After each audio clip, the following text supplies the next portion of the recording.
G'day mate, 40 here. So I went to a beautiful party last night, filled with beautiful people, beautiful food, beautiful times, and it was predominantly Orthodox Jews. And the birthday boy, someone sent him like this gay greeter who came and sang him a happy birthday and sang him YMCA. It was pretty funny. So I don't think this would have gone over particularly well with the Haredi party. All right, so if this party had maybe been of traditional Orthodox Jews, but so there are traditional Orthodox Jews who generally allow Orthodox Judaism to just dominate all of their life. And then there are more modern Orthodox Jews for whom Orthodox Judaism plays a role, right? It provides a structure, but the more modern Orthodox types will watch TV, go to movies, and their life during the week will be largely indistinguishable from how secular people live a life. So that's kind of the great divider between traditional Orthodox and the modern Orthodox. So at this more modern Orthodox gathering, almost everybody found this gay entertainer hilarious, and I was laughing. I was finding it quite amazing. Am I listening to Rabbi Yosef Mizrahi and Rabbi Ruvain? No, I'm not. It's too low IQ, bro. So I can't believe it. I just laughed and laughed at this Amy Schumer video. I can't believe I laughed at Amy Schumer, but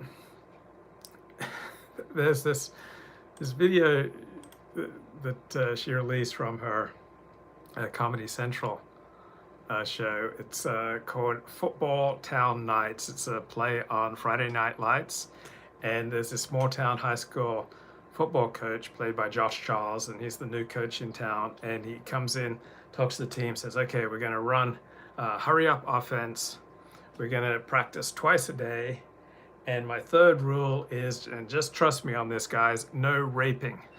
And so for the next half hour, his team is outraged, and they're coming up with all these objections to his no raping rule.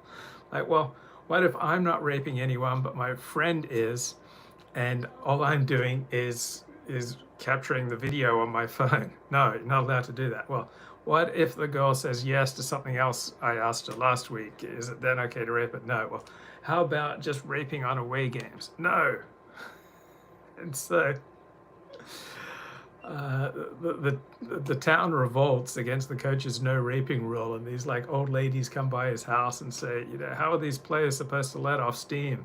How are they supposed to relax if you've got these intrusive no raping rules? And then the team plays and they get their asses kicked, and they're down by 15 points at halftime. And the coach comes in and he says, you think the other team is just going to lie down and let you have it? No, you have to grab them. You have to take it. You have to go out there and possess. You have to violently subjugate this team. Then everyone gathers around for the final cheer. Like, clear eyes, full hearts, no raping.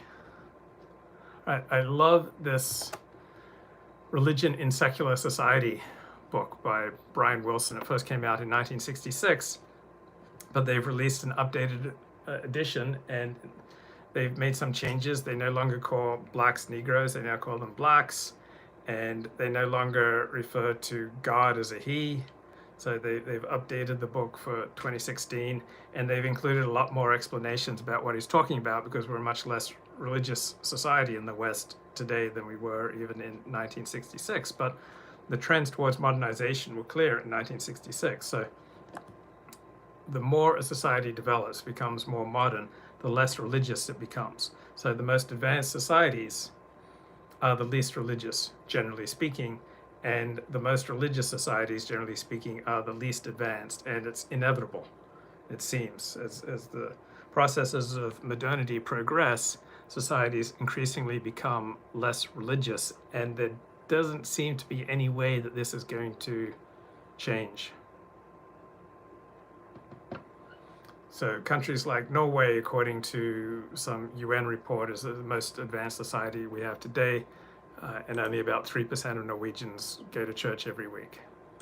So why there is no way back for religion in the West, it's Professor David Vos. So he's a quantitative social scientist with a background in demography. So I'm going to link that talk. So it's a provocative thesis, why there is no way back for religion in the West. Right, Religion in Secular Society, Chapter 3. So I gave a little hint about the first 2 chapters of this book. So now it talks about the social context of secularization. So it talks about people's religious... So from a secular perspective, the primary purpose of religion is emotional gratification. And so the thesis of this book is that people now have a lot more ways to get their emotional needs met outside of religion. Hence, they no longer need religion as much as their ancestors did.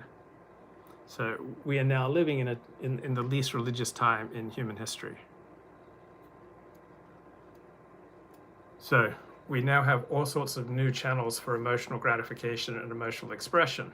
We have YouTube, we have psychiatrists, we have therapists, we have psychiatric drugs, we have TV, we have movies, we have music, we have recreational activities, we have spiritual activities, we have 12-step, we have yoga. So we have all these new avenues for emotional gratification that people in history did not have. And so people are now increasingly getting their emotional needs met outside of religion. Then what about people's social, cultural, political, and economic needs? People are now not primarily looking to religion for these needs. Instead, they're looking to cultural movements, political movements, recreational associations. So sense of community has shattered in the modern age because we now associate primarily on the basis of our increasingly specialized professions and our increasingly specialized recreational activities. So if you're really into yachting, you're going to spend a lot of time around people who yacht. If you're really into 12-step, you're going to spend a lot of time around people who 12-step. If you're really into mixed martial arts, you're going to spend a lot of your spare time with other people who practice mixed martial arts.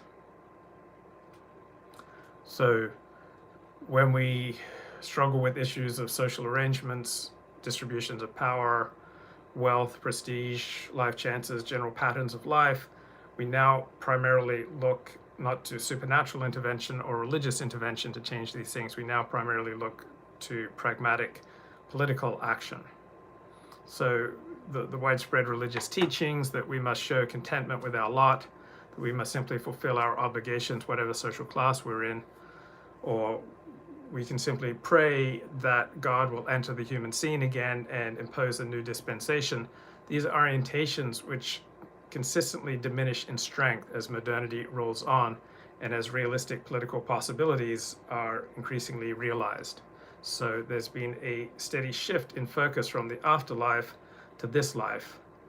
And with that has become an increasing sense of self-direction, that we have the potential for increasing mastery over our own lives and our own fates.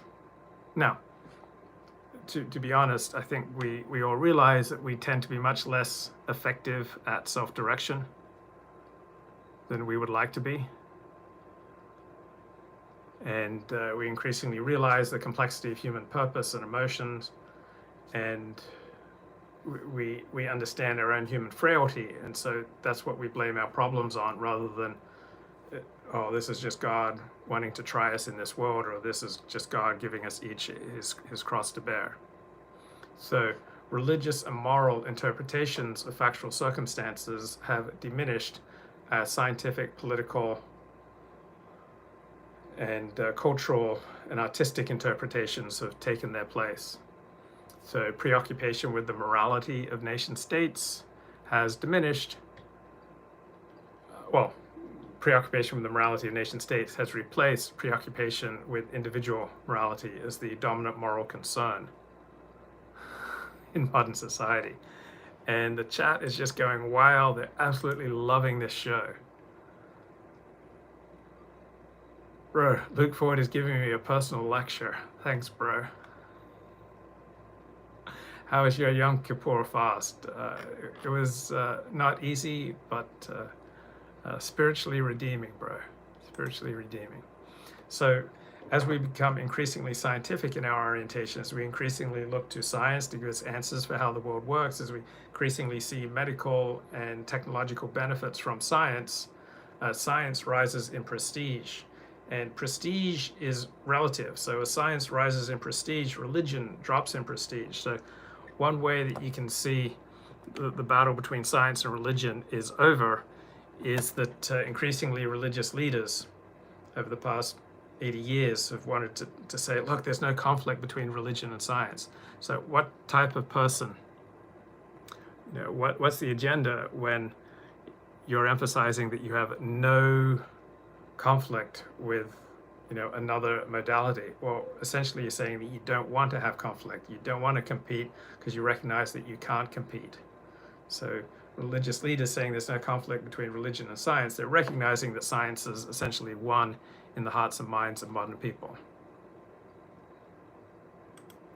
Yeah, I think both Rabbi Mizrahi and his buddy Rabbi Reuven are low IQ buffoons. Have I read Pirkei Avos? Yes, The Ethics of the Father. I've read it many times.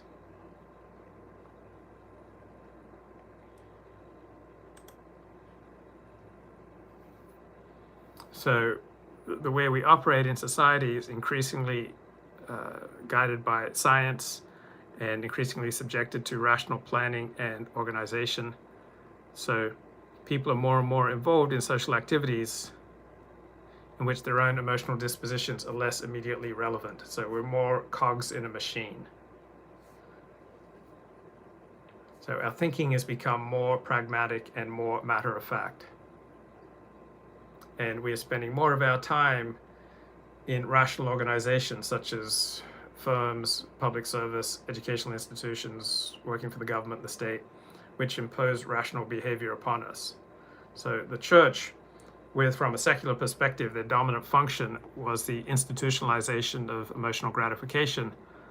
So the church now stands in sharp and increasingly disadvantaged contrast to the increasing rationalization of society. So we've got the growth of political movements, organizational techniques that have reshaped our sense of social decency, our shape of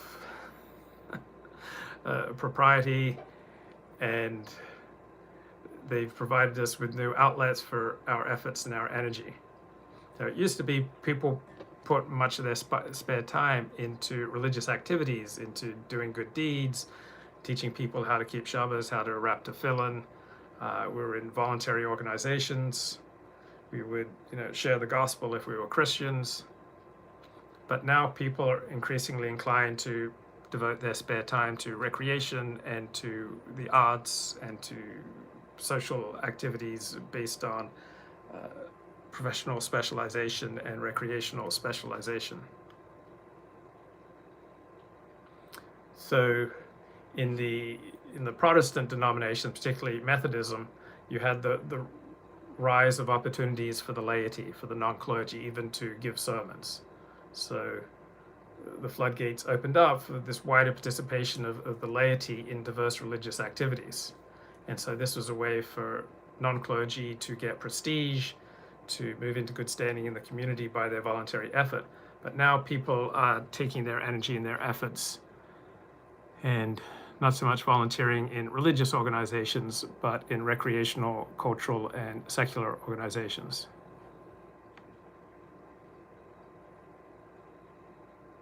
So recreational associations like your local soccer club, right?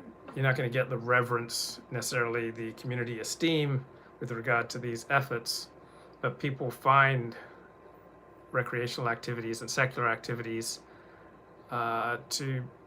they get more out of it. So if people get more out of watching a TV show or going to a book club than praying in church or synagogue, they're going to go to book club or to soccer club. People find that engaging in secular activities provides benefits that are largely recreational and more here and now benefits than the otherworldly benefits of religion.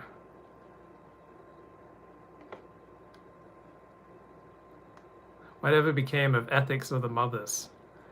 Well, men standardize.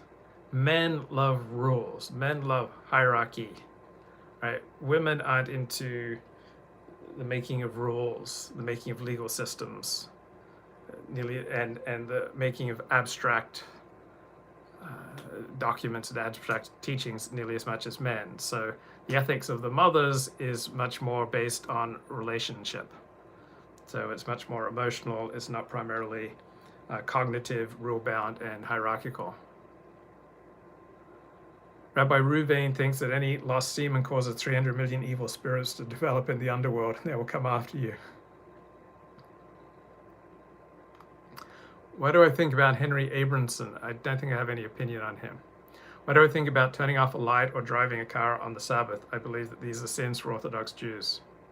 The Tanakh, meaning the Hebrew Bible, forbids neither, yet Orthodox are hardcore about this. Yes, because Judaism, Orthodox Judaism in particular, is not primarily based on the Bible. It's primarily based on the Talmud. So the Talmud is a largely legal code that developed about 2,000 years ago. While the last book of the Tanakh, the Hebrew Bible, was put into final form about 2,200, 2,300 years ago.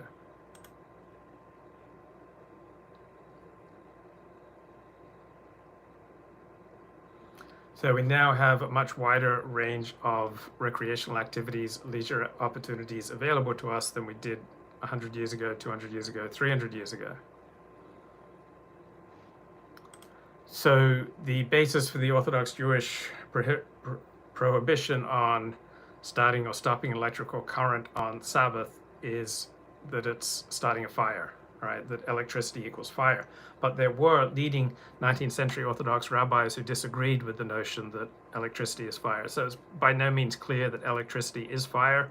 It was a debate among Orthodox rabbis, and eventually those rabbis who held that electricity is fire, they won out. And the reason you can't drive a car on the Sabbath is spark plugs. Now, what if they develop cars that don't have spark plugs? It still will go against the feeling, the communal sense of the Sabbath. So I don't think you'll ever find cars are going to be accepted in Orthodox Judaism. The Talmud has no discussion about lights or cars. Yes, that's true, but it has discussion about fire. So obviously a document composed 2,000 years ago is not going to anticipate every technological development that we have today. Though I did find an example of the word radio in the Talmud. So radio is referred to in the Talmud. I'm not sure if it's the same. Not sure if it's the same radio that we think about, but radio is mentioned in the Talmud, New York Scholar recalls. So this is from the Jewish Telegraphic Agency, January 1, 1924. So the new discovery of the radio is not a discovery, but a rediscovery, is the claim of a Jewish scholar, Samuel Kahan. So he mentions in the 5th chapter of Yuma that it talks about the rabbis have learned 3 sounds which travel from one end of the world to the other. They are the sound of the sun traveling around the world, the sound of the soul when it leaves the body, and the sound of a mob in a large city. And some rabbis say that the sound of the radio also does the same thing. So yeah, there are rabbis who claim that the radio is referenced in the Talmud. Rabbis seem to add a lot of stuff and make certain things far harder than the actual Bible says while downplaying real sins. Well, remember, Judaism is primarily the culture of a particular tribe. And so all tribes have, and all civilizations have ways of adapting and developing new laws to deal with new situations. So the rabbis will grab a pasuk, a text in the Torah, which says, listen to your elders. And then they will say, we are now the elders, and so people should listen to us. Now, rabbis will make legal rulings, but if the people ignore them, then those rulings tend to lose their power.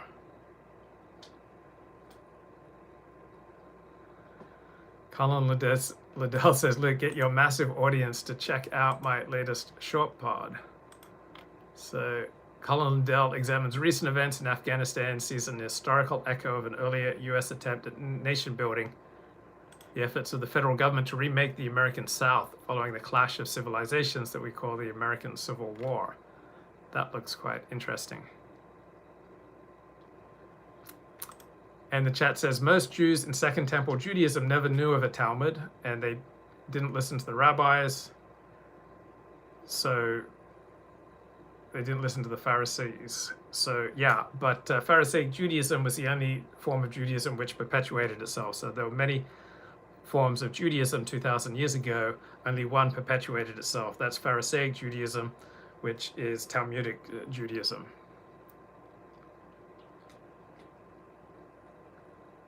So just because rabbis seem to add on to things that are not in the Talmud doesn't mean that their rulings are less true or less objective, or you could even argue that they're just as divine. Maybe they received divine inspiration, though that's not the traditional Jewish way. The traditional Jewish approach claims that the rabbis they're just interpreting these ancient texts to apply them to today's changing circumstance. So Religion in Secular Society, an absolute classic in religious sociology, published by Brian Wilson in 1966. So it used to be that the church had a monopoly on information. The church dominated printing presses, and you'd get a lot of your information and your intellectual stimulation at church from your clergymen. And the churches dominated the institutions of higher learning. So Oxford, Cambridge, Harvard, Yale, these were all started as theological seminaries. But times have changed. So now education's increasingly in the hands of secularists. And we now have the emergence of artistic forms such as films, movies, music, that increasingly meet people's emotional needs more effectively than organized religion. So, say that the film industry and the TV industries, these are much more immediately appealing to people's emotional appetites, right? And these industries can offer people, anything that will turn a profit. So these industries are ideologically uncommitted. They will test the market to see what people will pay for to see as entertainment. They're prepared to defy social conventions and the accepted morality when it's in their profit interest to do so, and if they can avoid government interference. So the entertainment industry from the very beginning has been a challenge to religion, because from a secular perspective, both religion and the entertainment industry, their primary function is to provide us with emotional comfort. And so the entertainment industry has offered people more immediate emotional gratification, more immediate emotional titillation, more immediate emotional comfort, more diversion. They've offered us new interpretations of our daily life that may be more compelling than what people hear in church or synagogue, and they have increasingly outcompeted organized religion for our time, for our attention, and for our money. And so the content of the entertainment industry is not just an alternative way for us to spend our time, it also offers us an alternative set of ways to understand our lives, new ways of moral values. So entertainment has replaced religion's attempt to awaken public sentiments by offering titillation of our private emotions more effectively than organized religion. So the church has lost its monopoly over communication. So Robert Prosper says, I come for the lectures, but I stay for the teeth. One of the chief characteristics of religion is extraneousness. That's interesting. So I know extraneous means irrelevant or unrelated to the subject being dealt with, of external origin, separate from the object to which it is attached. That's an interesting thought there, Colin. So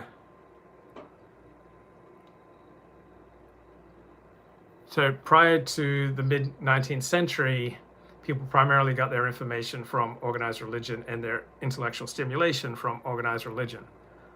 But now secular press and secular media and secular entertainment have supplanted that. So it used to be, prior to the mid-19th century, the clergyman was, if not the most powerful voice in his local community, he would have been like one of the top three most powerful voices in his local community. But now a clergyman is just one of hundreds of diverse voices that we can tap into, just going on YouTube or the radio or TV or movies or books. And so the clergyman now is competing with, you know, a whole array of offerings that are increasingly far more effective than he is, that are increasingly much more sophisticated in how they use mass media. So the church is able to use mass media, but it doesn't do it nearly as well as other people. So the amount of entertainment, music, news, drama, secular education, other types of information that's carried by TV, radio, press, cinema, the internet, religious information is just a tiny part of that flood. And professional religious people are generally not as good at using the media as more secular people.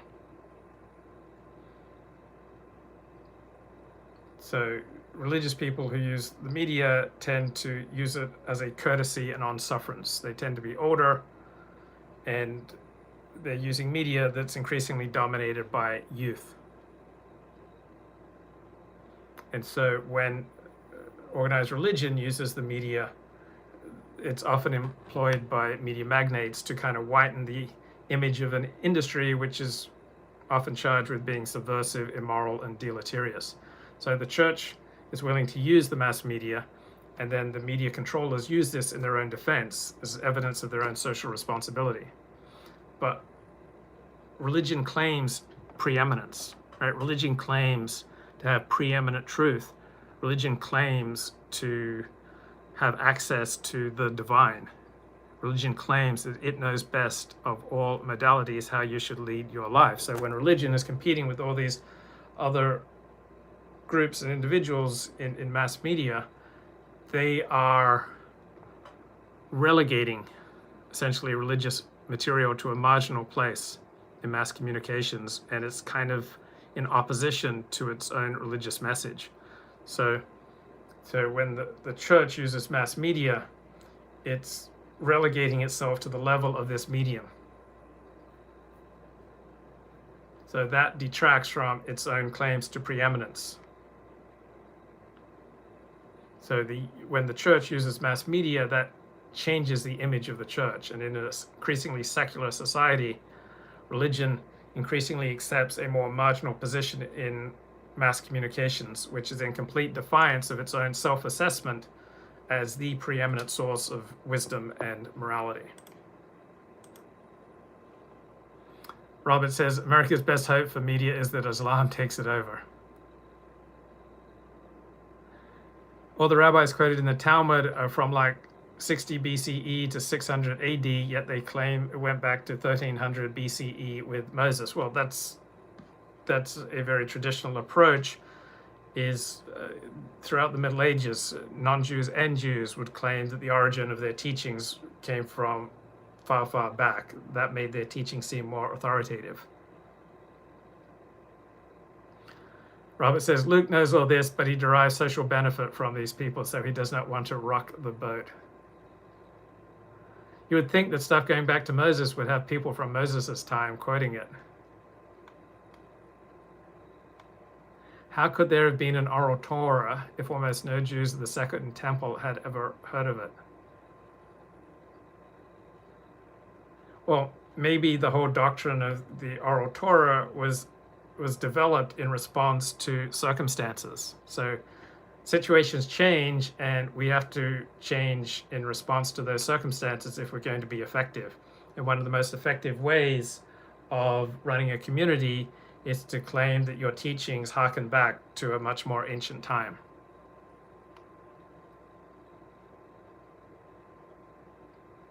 The weird thing, says Robert, is that so-called oral law was always written and the written law began orally. Well, I don't think you're right here. Before the Torah was ever written down, it was relayed orally. And then eventually it was written down, and commentaries on that writing were carried on orally, and then eventually they were written down.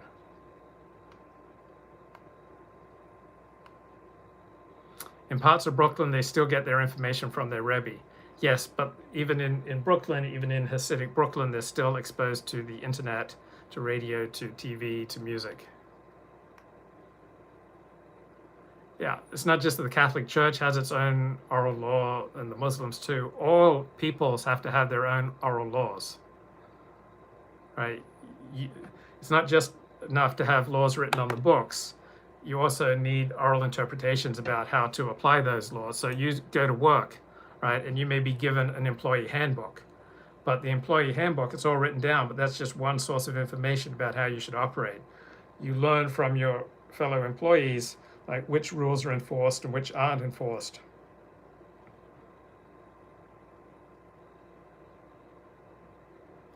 Did you know that Passover wasn't celebrated until King Josiah found the book of the law, Deuteronomy? You think they knew of an oral Torah that was never quoted in the Tanakh? Good questions.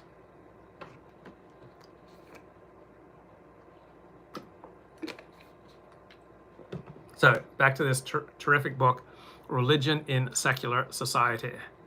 So think about the conflict between religion and science. So Origin of Species was published in 1859, and then in 1860, Samuel Wilberforce was the Bishop of Oxford.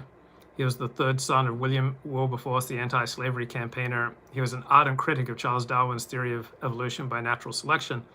So he gave this 1860 address to the British Association, and he asked Thomas Huxley, friend and defender of Darwin, whether it was through his grandmother or his grandfather that Huxley considered himself descended from a monkey. So religion at first went to war against Darwinism, and in some areas of religion it still is at war with Darwinism.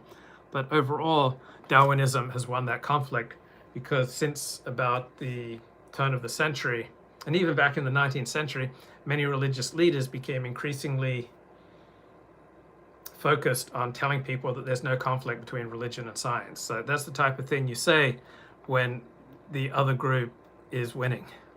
All right, if religion was winning, it would not need to emphasize that there is no conflict between religion and science. Is this going to help Luke meet a good, fertile woman with whom to breed? Or is the question at this point moot? I think this is one of the very best ways that I could meet a young, fertile woman. It's talking about religion in secular society.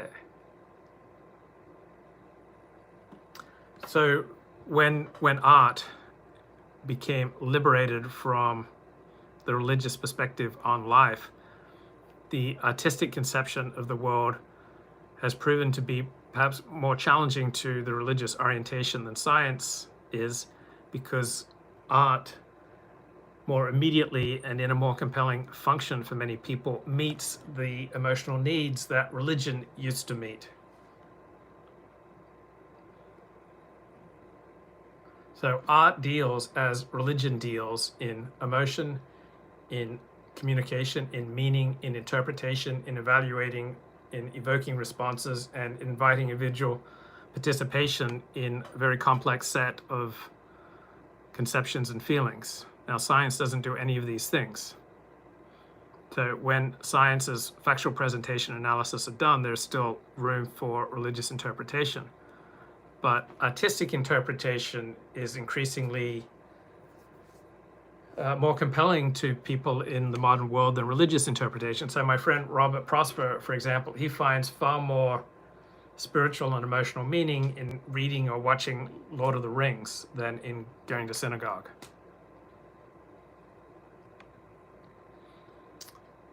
So there was a debate between scientists and religionists, and scientists overwhelmingly won. So religionists, generally speaking, surrendered that fight and said, hey, there's no necessary reason that we need to fight.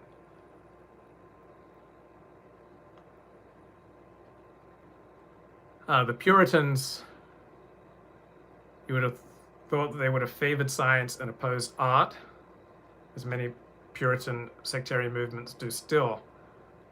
So they favor science, they are opposed to art. Why? Because art has become the repository of more magical and emotional aspects of religious values. Art has acquired increasing prestige. and art has fed our impulses for the irrational and the magical more effectively for many people than religion. So art has fostered an idolatry that's completely at odds with monotheistic religion. So the art world has become autonomous from religion. It's no longer used just specifically to evoke religious responses. So art has embodied values and has evoked emotional responses, not in the service of religion.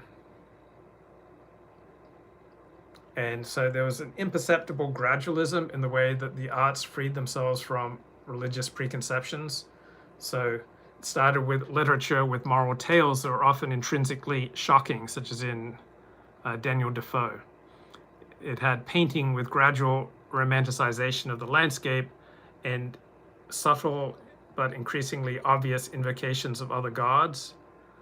And then in poetry, you got the candid expression of emotions that were removed from a religious context. So the arts that remained in service of the church became steadily emaciated. They lost spontaneity, they lost their earlier, deeper sense of values, their sense of intrinsic association. So late 19th century religious art, poetry, and architecture shows this emaciation. So outside of the service of religion, art came to represent competing values and competing interpretations of human predicaments, political ideals, and just the experience of living.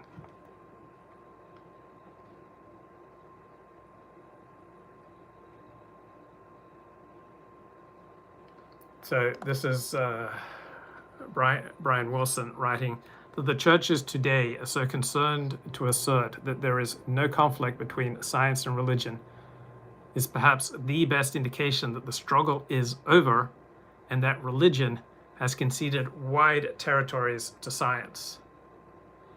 Now, the real conflict remains in the minds of people, and they are increasingly tending to regard science as more reliable, more practical, more pragmatic, and therefore more valuable than religion. So our society is increasingly rational and pragmatic, which is a very different mindset than the religious mindset. Now, you've had these religious movements, particularly in America, develop that are highly pragmatic. The whole New Thought movement, Christian Science movement, all right, very pragmatic movement. It offers ways that supposedly help us to live better. It essentially proposes, New Age thought. The secret, if you just think about something, that's how you can achieve it. So you've had the growth of these religious movements that are highly, highly pragmatic. And so religion in America, generally speaking, is highly pragmatic compared to traditional religion. And even in more Orthodox denominations, there's a growth of healing cults, spiritual proofs of the afterlife, and emphasis on the value of religion as an agency of mental therapy. Colin Liddell says science wins because it goes for the low-hanging fruit. And Apple says my screen time was up 10% last week to 2 hours and 40 minutes a day on my phone. Yeah, Robert Prosper notes super Orthodox Jews in Brooklyn and New Jersey don't teach their kids science or even English.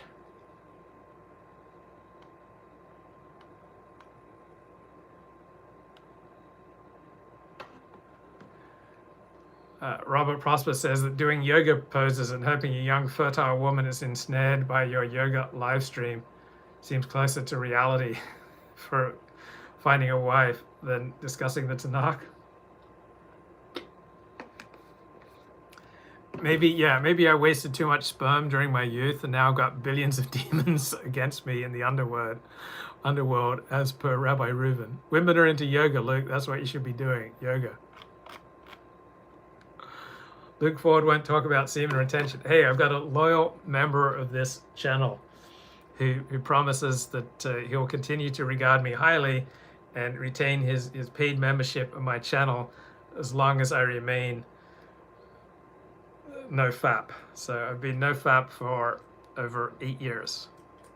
right? This is the face of a man who's no fap. My father, the college teacher, he said he could tell just by looking at his students whether they were no fap or not, because the people who were fapping, it would give them a sallow complexion.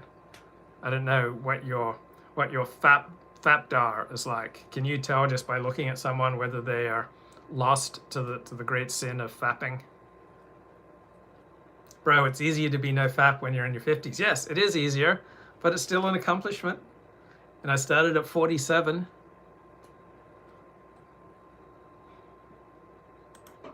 So I'll take my accomplishments where I can find them. I've been watching these videos on anxiety, and one of the tips that they give to reduce anxiety is to take notice of your accomplishments. Like, write them down, or check off a list.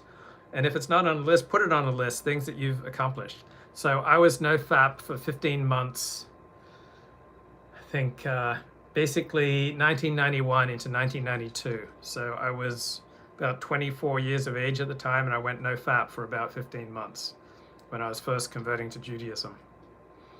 So I went no fap, and I substituted by hugging trees.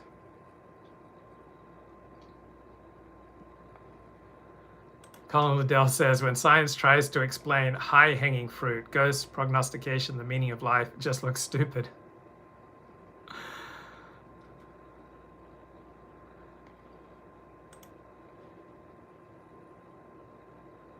So the real danger of science to religion lies in the increasing prestige of science and the decline in the intellectual prestige of religion. So science has answers, science has positive, tangible fruits, so it's increasingly commanding widespread respect and approval. Governments have become less concerned with the promotion of religion, and instead they're increasingly disposed to promote and subsidize science. They sponsor science, they give prizes and awards, endowments to scientific inquiries, and they fund scientific education. So prior to 200 years ago, we would associate the wise men of society as the religionists, as clergy. But now when you think of the wise men around us today, you don't necessarily think of religious people. So prior to about 150 years ago, the church dominated intellectual life. But intellectual life is now primarily in the hands of people who are secular. And our society is increasingly pragmatic and rational, increasingly relies on science for economic and technological advancement. So 19th century businessmen in the early period of industrialization, they relied on religion as an agency of social control, right? Religion, like Methodism, helped to instill a sense of discipline and order in the workforce.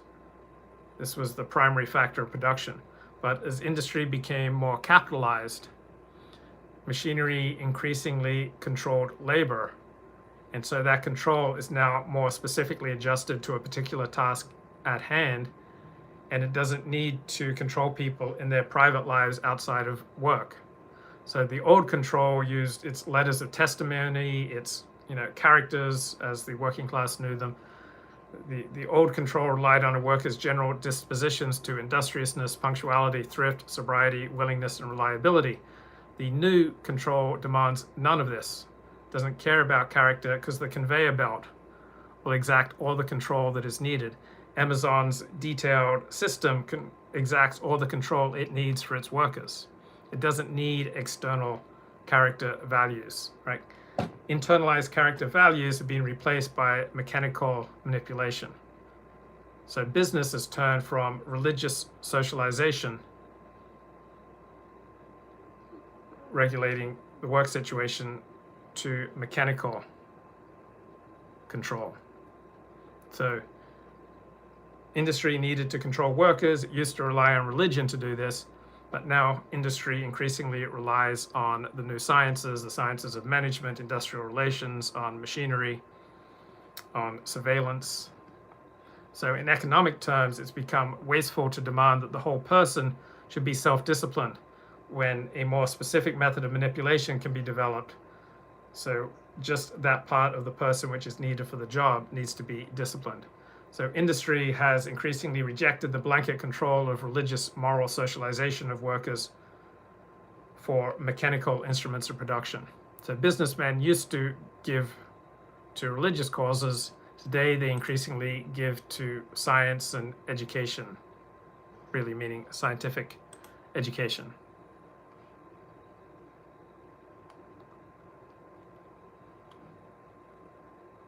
Bro, you must have lost like 50 billion sperm from fapping.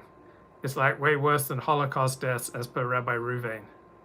Fapping is 50 billion deaths, bro. If Hitler didn't fap, that means Luke Ford is worse than Hitler due to his fapping deaths. Do I agree with Rabbi Ruvain's analysis? No, I don't. If the Torah is no fap, why isn't it mentioned in the Torah? Well, you have to read between the lines, bro. Look, is this YouTube gig paying any of your yeshiva tuition bills? I make a couple $100 here and a couple $100 there.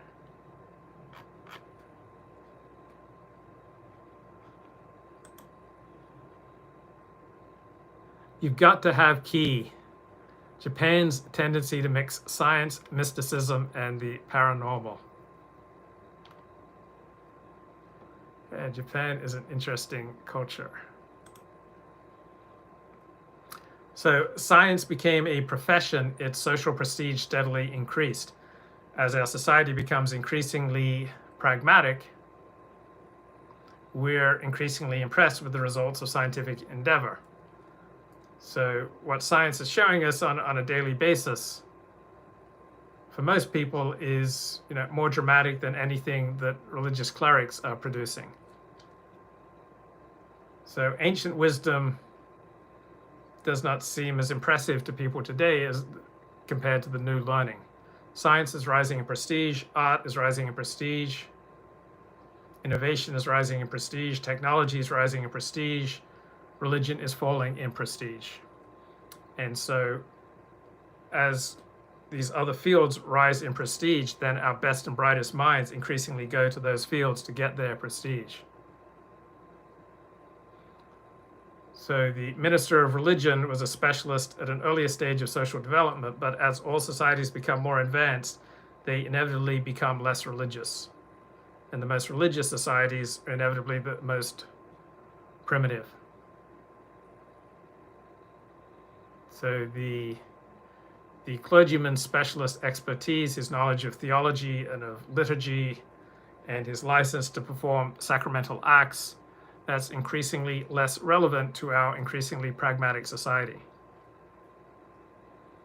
And the prestige of science is increasingly affecting theology. So the canons of objectivity, neutrality, empiricism are strongly present in the movement towards the higher criticism, which places religious authority under scrutiny, and usually in ways not conducive to the maintenance of actual authority of the clergyman in the pulpit.